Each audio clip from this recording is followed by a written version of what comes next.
एक लम्हे को सोचो, एक ऐसी कौम के बारे में जो पहाड़ों को तराश कर महल बनाती थी, जो अकड़कर हंसती और कहती थी, हमसे ज्यादा ताकतवर कौन है? मगर जब आसमान से हुक्म आया तो उनके आलीशान महल पलक झपकते मिट्टी के नीचे दब गए।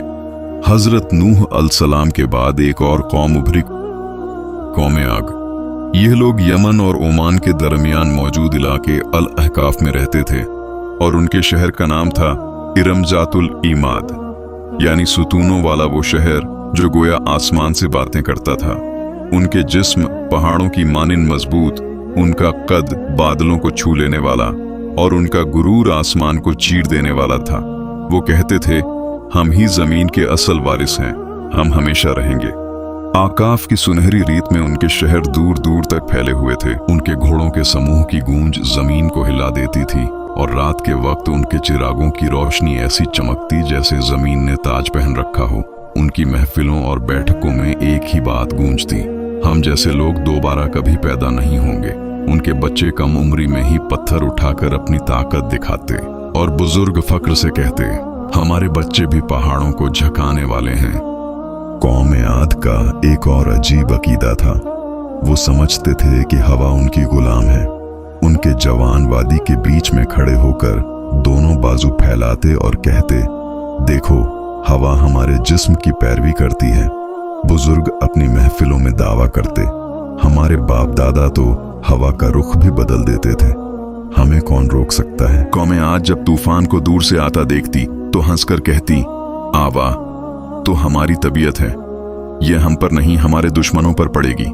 हंसी, मगर उन्हें क्या मालूम था कि आने वाली हवा ही उनकी सबसे बड़ी दुश्मन बन चुकी है। आज के लोग सिर्फ लंबे नहीं थे, उनकी जिस्मानी बनावट आम इंसान से कई गुना बड़ी थी।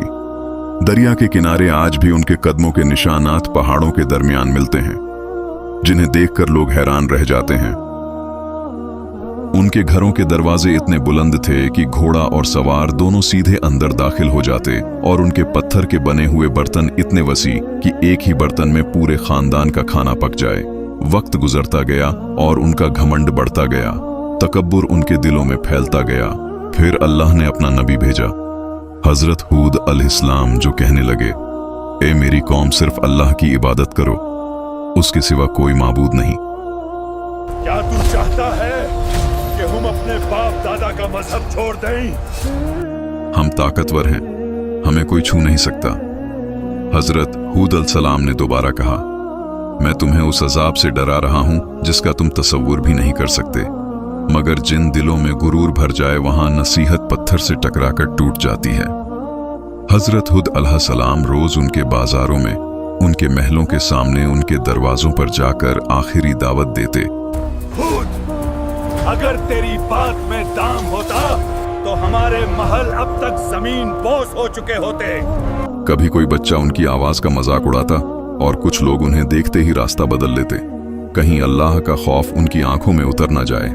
एक दिन हजरत हूद अलैहिस्सलाम उनकी असेंबली में गए, जहां सरदार सोने के तख्तों पर बैठे थे। हूद अलैहिस्सलाम ने कहा, अल्लाह की बनाई हुई कुदरत का निजाम देख लो, तुम्हारी ताकत कुछ भी नहीं। ये छोटे वादे बंद कर, अगर अजाब आता है तो ले आ, हम तैयार हैं। तो हम अपनी ताकत से उसे रोक लेंगे। अजाब से कुछ दिन पहले आद की वादी में एक अजीब मंजर उभरा। रात के सुकूत में आसमान से एक गहरी गूंज सुनाई दी। ना बादल गरजे, ना बिजली चमकी, मगर वादी में यूं लगा जैसे कोई दूर से पुकार रहा हो। आज के लोग यह आवाज सुनते और आपस में कहते, यह तो पहाड़ों की आवाज है। हजरत हूद अलैहिस्सलाम बोले, यह रहमत की पुकार नहीं, यह तंबीह है। दूसरी रात जमीन हल्की सी कौंपी, इतनी कम कि सिर्फ जानवर बेचैन हुए और कौमें आध हंस पड़ी। जमीन भी हमारी ताकत से डरती है। उन्हें खबर नहीं थी कि यह जमीन का आखिरी एहतेजाज था। फिर आया अल्लाह का फैसला। सबसे पहले 3 साल का कहत उतरा। एक बूंद बारिश न बरसी, नदियां सूख गईं, बाग जल गए, जमीन पत्थर बन गई। लोग आसमान की तरफ देखते रहे कि कब बारिश नाजिल होगी, मगर आसमान की तरफ से जवाब मिला, मुकम्मल खामोशी। पहले साल उन्होंने कहा, यह तो मामूली बात है, हम ताकतवर लोग हैं।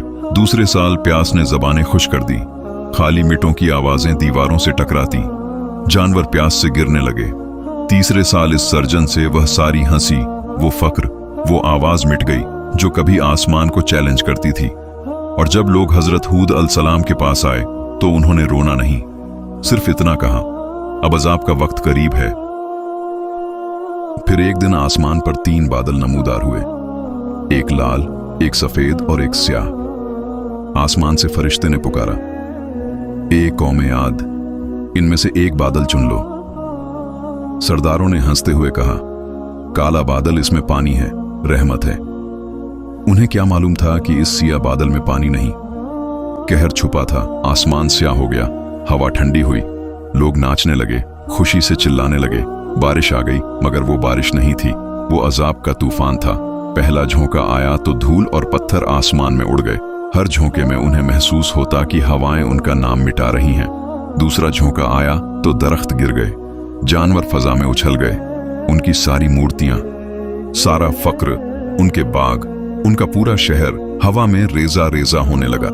रात को लोग अपने बच्चों को बाहों में भेज लेते, मगर आंधी उनकी चीखों से कहीं ज्यादा तेज चल रही थी। तीसरा झोंका आया तो इंसान फजा में ऐसे उछलकर बिखरने लगे जैसे वो रेत के तनके हों, और वो महल्लात जो कभी सुतूनों के सहारे आसमान से बात करते थे, देखते ही देखते रेत के नीचे दफन हो गए। 7 रातें और 8 दिन तक वो तूफान पूरी शिद्दत से चलता रहा। आसमान धारता रहा, जमीन कांपती रही, और कौमे आद के महल, उनकी शान और शौकत, उनका गुरूर सब मिट्टी में मिलता चला गया।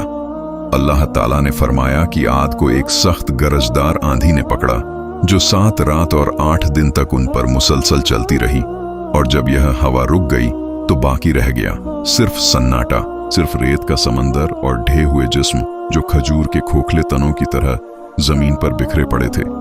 लेकिन वो चंद लोग जो हजरत हुद अलसलाम के साथ ईमान लाए थे, अल्लाह ने उन्हें बचा लिया और पहाड़ों के एक महफूज गार में पनाह दी गई। हजरत हुद अलसलाम ने आसमान की तरफ देखकर कहा, ए मेरे रब, तू सबसे ज्यादा रहम करने वाला है, हमें उन रास्तों पर कायम रख जो तेरी तरफ ले जाते हैं। जब हजरत हूद अलसलाम वादी के ऊपर खड़े तबाहशुदा शहर को देख रहे थे तो उनकी आंखों में आंसू भर आए। यह वो लोग थे जो कभी कहते थे, हमसे ज्यादा ताकतवर कौन, और अब उनकी कोई निशानी, कोई आवाज, कोई अजमत तक हुआ में बिखर चुकी थी। हजरत हूद अलसलाम ने कहा, तकब्बुर का अंजाम हमेशा तबाही है और अल्लाह की नाफरमानी हलाकत। आज भी एफ की रेत के नीचे उनका शहर इर्तिलिमात दफन है, एक गवाही के तौर पर जो यह सिखाती है कि इज्जत, ताकत और शान से नहीं, सिर्फ अल्लाह की इताअत मिलती है। अगर तुम्हें यह कुरानी कहानी पसंद आई हो तो वीडियो को लाइक करो, कमेंट्स में लिखो कि अगले एपिसोड में किस कौम की कहानी देखना चाहते हो, और चैनल को सब्सक्राइब करना मत भूलना। यह सिर्फ कहानी नहीं, एक हकीकत है जो याद दिलाती है कि जब इंसान गुरूर, जुल्म और नाइंसाफी पर उतर आए तो अल्लाह उसे मिटा देने में देर नहीं लगाता।